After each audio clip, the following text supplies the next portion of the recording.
আল্লাহ রব্বুল আলামিন আপনার আমল নামায় 90টা সওয়াব দিয়ে দেবেন। আলহামদুলিল্লাহ।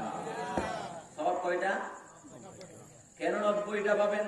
তার পিছনে একটাই কারণ, দুনিয়ার এমন কোন বই নাই, এমন কোন কিতাব নাই যে পড়লে সওয়াব হবে কেউ বলতে পারবে না। একটাই কিতাব পৃথিবীতে যে আপনি যত পড়বেন তত সওয়াব পাবেন। আলহামদুলিল্লাহ। আপনি যত পড়বেন তত সওয়াব পাবেন। আমি খুশি হয়েছি আমাদের মধ্যে আমার মুফিজ ভাইকেও পেয়েছি। আমি আছি মুফিজ ভাই, ওনার কথা না বললেই হয় না।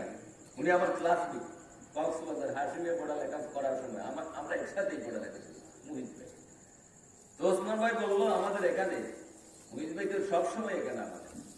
আলহামদুলিল্লাহ। অবশ্যই আলহামদুলিল্লাহ পড়বেন, সব ক্ষেত্রে শুকরিয়া আদায় করবেন, আলহামদুলিল্লাহ বলবেন। কেমন আছেন ভাই? ভালো আছি তো। আপনি ভালো থাকতে পারবেন না, ভালো রাখার মালিক একজন আছেন, তিনি কে? আপনি আমি কখনো ভালো থাকতে পারি না ভালো যদি আল্লাহ না রাখেন আমাদের। আল্লাহ যদি ভালো না রাখে, পাওয়ার নাই, শক্তি নাই আমাদের ভালো থাকা। আপনি যত পয়সাওয়ালা হন না কেন, যত প্রভাবশালী হন না কেন, আপনার পিছনে অনেক লাঠিয়াল বাহিনী দৌড়াদৌড়ি করে, কিন্তু আপনি আল্লাহ যদি আপনার ভালো না রাখে, আপনি কখনো ভালো থাকতে পারবেন না। ঠিক কিনা বলেন? এই জন্য আল্লাহ পাকের শুকরিয়া আদায় করতে হবে। আলহামদুলিল্লাহ বললে কেন সওয়াব হবে? 90টা সওয়াব কেন হবে? কারণ পৃথিবীর এমন কোন বই নাই, এমন কোন কিতাব নাই যে পড়লে সওয়াব পাবেন। একটা কিতাব আছে যেটা পড়লে সওয়াব হতে থাকবে, সেটা হচ্ছে পবিত্র আল কোরআন। আলহামদুলিল্লাহ। আলহামদুলিল্লাহ বলার পরে আপনি ওই আলহামদুলিল্লাহ কোরআনে আছে একটা হরফ আপনি যখন পড়বেন 10টা নেকি পেয়ে যাবেন, 10টা সওয়াব পাবেন। যে আমাদের হাফেজ স্যার দিন রাত চেষ্টা করে যাচ্ছে কোরআন মুখস্থ করার জন্য, ছেলেদেরকে হাফেজ বানানোর জন্য। এই যে হাফেজদের সিনা, হাফেজদের সিনা আল্লাহ রাসূল বললেন লৌহে মাহফুজের চেয়ে বেশি দামি। আলহামদুলিল্লাহ। কারণ একটাই, লৌহে মাহফুজে আল্লাহ কোরআন রেখেছিলেন। লৌহে মাহফুজের কষ্ট হয়নি, চেষ্টা করেনি কোরআন রাখার জন্য। কিন্তু যারা হাফেজ হতে যাচ্ছে, কোরআন মুখস্থ করেছে, এমনি রাত দিন রাত চেষ্টার মাধ্যমে কোরআন মুখস্থ করেছে, দিন রাত পরিশ্রম করেছে তারা সিনার মধ্যে কোরআন রাখার জন্য, কোরআন মুখস্থ করার জন্য, কোরআন সংরক্ষণ করার জন্য দিন রাত পরিশ্রম করেছে হাফেজগণ। এই জন্য লৌহে মাহফুজের চেয়ে হাফেজদের সিনার বেশি দামি। আলহামদুলিল্লাহ। আল্লাহর হাবিব বললেন মান কারাল কুরআন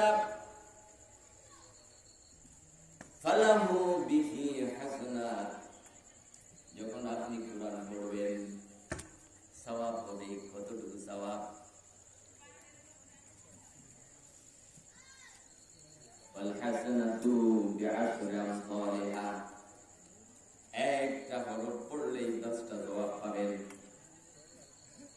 লা আকুলু আলিফ লাম মিম হারফুন। আমি বলতেছি না, আল্লাহ রাসূল বলেন আমি বলতেছি না যে আলিফ লাম মিম একটা হরফ, এই কথা বলছি না আমি। বল আলিফ হারফুন ওয়া লাম হারফুন মিম হারফুন। বরং আলিফ একটা হরফ, লাম একটা হরফ, মিম একটা হরফ। আমার হাফেজ সাহেব যখন পড়া শুরু করে আলিফ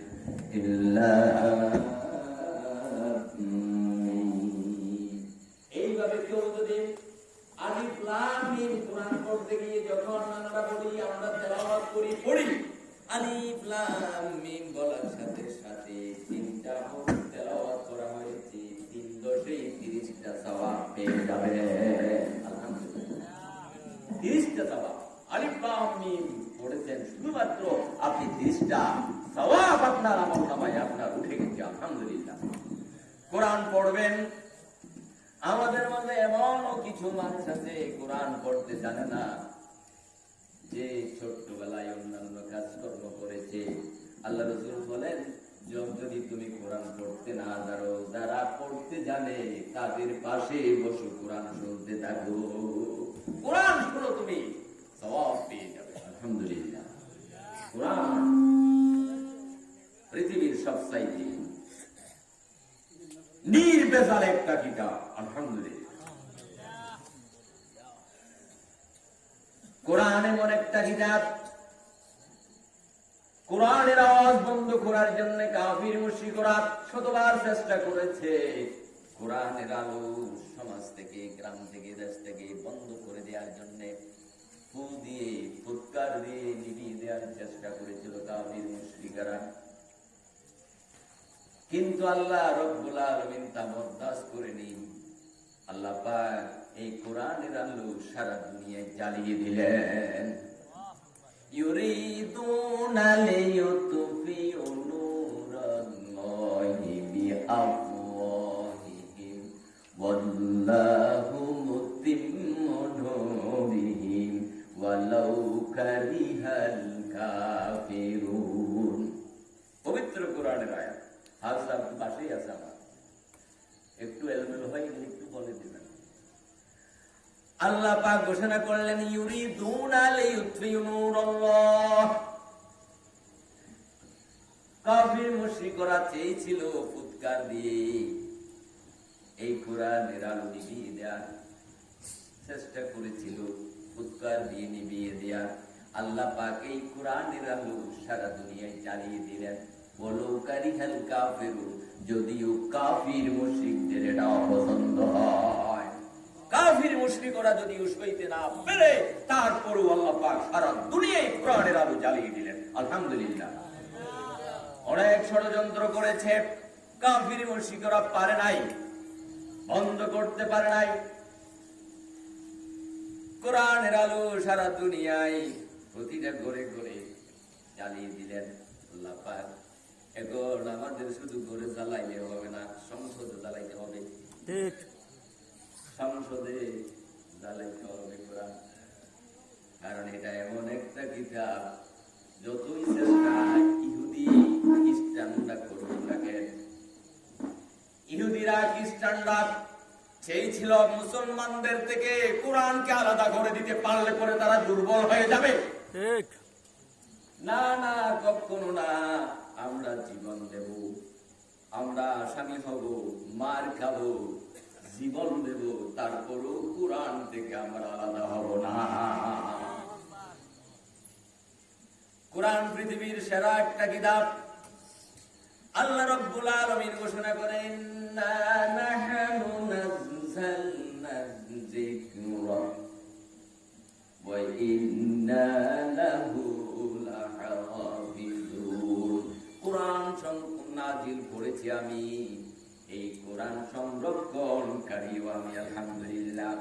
ফিলিস্তিনের যে অবস্থা দেখেছেন আপনারা, তোর মধ্যে যারা ফেসবুক ঘাটাঘাটি করেন, গেল একদিন দেখা গেল যে ওখানে বোমা বর্ষণ করার পরে সব জলে পুড়ে শেষ হয়ে গেল।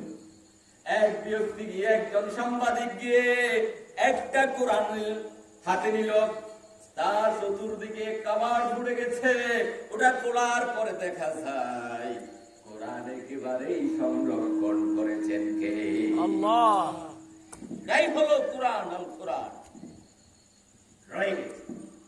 পাকিস্তানের প্রেসিডেন্ট জিয়াউলের কথা আপনারা শুনেছেন, মুরব্বীরা শুনছেন। জিয়াউল হক প্রেসিডেন্ট, ষড়যন্ত্রকারীরা তাকে শেষ করার জন্য পায়তারা শুরু করলো। জিয়াউল হক মেজর জেনারেল 15 জন সহ বিমানে চলে যাচ্ছে। কিছু দূর যাওয়ার পরে বিমান বাস্ট হয়ে গেছে। ওখানে বোমা রেখেছিল ষড়যন্ত্রকারীরা। এইভাবে বোমা বর্ষণে, বোমা বাস্ট হওয়ার কারণে বিমান জলে পুড়ে শেষ হয়ে গেল। কিচ্ছু নাই, সব শেষ হয়ে গেল। বিমান এক